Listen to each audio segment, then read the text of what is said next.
Hindi ba OA yung pag-reject ng ICC sa appeal for interim release ni PRRD?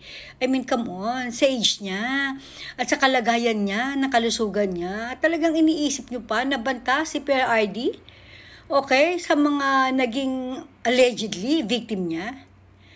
I mean, kung talagang siya ay meron pang impluensya, no? Kung malakas pa rin ang impluensya niya, katulad ng sinasabi niyo, bakit siya nasa dahig? Kung meron pa rin siyang malakas na impluensya, katulad ng gusto niyong palabasin, bakit si Bangag nasa pwesto pa rin? Bakit si VP Sara na second highest official of the land, sobra namang apihin ng administrasyon ni Ngagva? Nakita niyo naman sa pagdating sa Bajay, siya yung halos barya lang ang binigay. Kung totoong meron pang power o makapangyarihan pa o maimpluwensya pa si PRRD o ang mga Duterte, bakit ginigipit ang Davao, halos hindi na yata bigyan ng budget?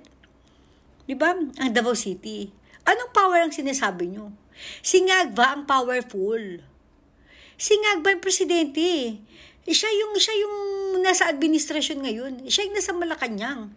Kung merong may kapangyarihan dito, si Bangag yun. Nakita nyo naman. Kahit illegal na paraan, napadala niya. Diba, si PRRD doon sa dahig. Ano pang sinasabi niyong ICC na na banta pa rin? Pwede pa rin gumawa ng masama si PRRD sa kabila ng kanyang edad, sa kabila ng kanyang kahinaan. Oh my God. Anyway, to be honest, wala din naman ako ina-expect sa ICC kasi nga bulok yan. In my heart, of course, there is a hope na sana, baka, ma-approve yung appeal for interim release si PRRD, but I know for a fact na merong connivance between the Philippines administration, Ngagva's administration, at saka itong ICC. Diba? It's all about money. Alam naman natin ang istorya ng ICC.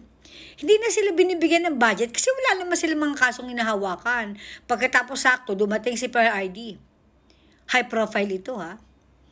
Meron nga akong palagay na karamihan sa budget ng Office of the President, which is 27 billion, 25 billion for a year, na hindi mo naman alam kung saan niya dinadala kasi wala naman siya ginagawa para sa bayan. I'm pretty sure doon niya napupunta. Di ba, doon niya napunta sa ICC. Isama mo pa yung mga trilyon-trilyon na mga insertions na ginawa ng mga hayop na ito. Halos alam niyo yun, parang tayo na din ang nagbayad doon sa ginawa nilang pagkidnap, pagwawalang hiya dito kay PRRD. Diba? I mean, come on. Yung mga confidential funds ni Bangag na 4.5 billion for a year, isama mo pa yung 25-27 billion na budget ng Office of the President. Kumpara mo naman sa Office of the Vice President na wala pa 1 billion, 800 something million. My God. Ano sinasabi niyong ma-impluwensya pa rin si PRRD? Ano impluwensya sinasabi niyo? Kung ma-impluwensya pa rin siya, wala siya sa dahig ngayon.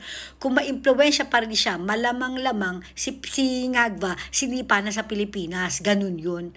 Oh my God, what the heck?